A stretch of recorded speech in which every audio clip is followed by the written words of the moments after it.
Hey guys, my name is Adam Ponophobia Cogswell, standing here with Dillon from Riot Games. We are at the League of Legends booth, or the Rift Walk, here at PAX East 2016. You guys know me from the Trinity Force Network. Dillon, why don't you tell us about the Rift Walk and what you're doing here today? Cool, yeah, so the Rift Walk is basically, for all of you fans of League, it's Summoner's Rift. You get to walk around Summoner's Rift, you get to see some of the locations from the Rift, some of the characters on it, including a giant tentacled dude that you might be familiar with, and you get to look at weapons, meet some cosplayers, see some cool community content, and really just kind of celebrate the history. Like, the whole thing is that League has been built by sure Riot, but like really the community, and that's what you see throughout there. There's a ton of just kind of like seminal moments in community content. Like I said, with the cosplayers, a bunch of the most famous fan artists and all that type of stuff featured throughout the whole thing. So hopefully you kind of just get a sense of like, oh man, yeah, it's this whole thing that I've been part of for like the last 6 years. So are we going to see a bunch of the people from like all chat, like the people that have been featured on there, like we have like Lily Pichu and all that stuff? Is there art being featured in here today? Absolutely, yeah. So like right up off the bat, during the Yordle, there's a selection of cosplayers cycling in and out throughout the day. So yeah, like we're trying to get as much breadth as possible. I don't have the full list on me, obviously, but I know we got it on our site on the main article. There are a lot of artists and cosplayers and creators of all kinds being featured.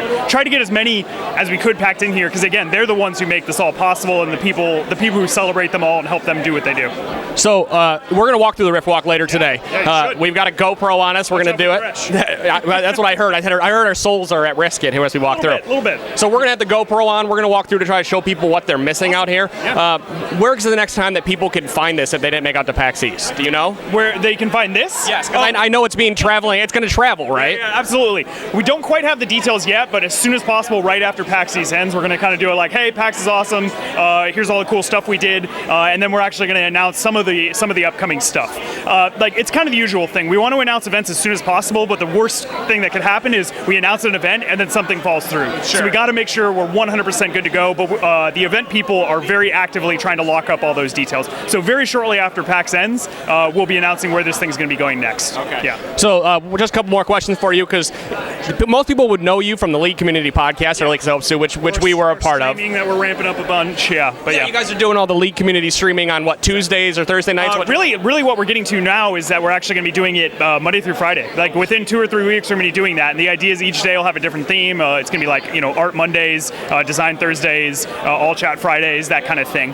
So we'll be doing that most days around 5 o'clock, actually. Other than that, yeah, we do the podcast. And that thing has been kind of all over the place. Like we had tended to do it weekly. We're focusing a little less on that these days, having it very specifically all the time, because we kind of got to adapt it around the needs of the stuff we're talking about, is kind of the idea. We want to have it be relevant above all. So, okay. Yeah, but I mean, most of the time you can expect it coming out once every week or so, maybe every 2 weeks. So can you give us an idea what we can see in the future for League Community Podcast, maybe at least topics and whatnot? I know the mid-season update, if you didn't already talk about it, I'm assuming you're talking about it shortly, yes, right? Absolutely. We already are, in fact. We dropped one, and that's a great example of kind of where it's going.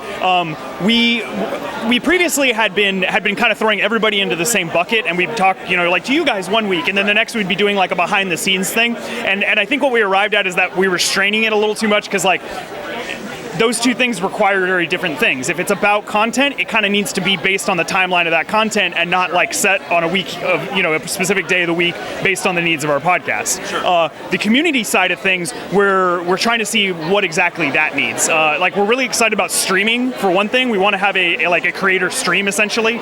We think that might be a little more of a natural venue for that, but we're still going to be doing those podcasts. They'll just not be like all linked together, because trying to do both in the exact same pot just kind of makes them both harder for everybody. So we definitely understand how that works, trying to fit little things when I hear. But Dillon, thank you so much for doing this interview today. Yeah, glad to see you guys here. I'm really excited by all this. We'll find Andy and interview him later too. Yeah, for sure. Guys, that's Adam Ponophobia Cogswell signing off for PAX East. We'll see you in the next interview.